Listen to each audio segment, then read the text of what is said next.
কৌতূহল থামাতে পারল না। সে ধীরে ধীরে কাছে এগিয়ে গেল। হঠাৎ লোকটা নামাজ শেষ করে ঘুরে দাঁড়াল।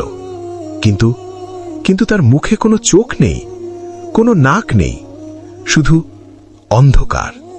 রাহিম চিৎকার করে মাটিতে পড়ে গেল।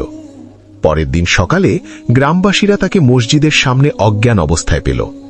জ্ঞান ফেরার পর রাহিম কাঁপতে কাঁপতে বলল, ওটা মানুষ না, ওটা ছিল এক জিন যে আল্লাহর ইবাদত করছে, আর আমরা মানুষ হয়েও নামাজ ছাড়ি। গ্রামের এক বৃদ্ধ তখন বলল, এই মসজিদে একসময় একজন মুয়াজ্জিন ছিলেন।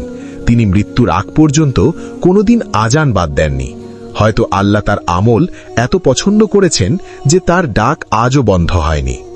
রাহিম সেই দিন থেকে 5 ওয়াক্ত নামাজ শুরু করে দেয়, আর মসজিদটা আবার জীবিত হয়ে ওঠে মানুষের ইবাদতে। শেষ মেসেজ ভিডিওর জন্য।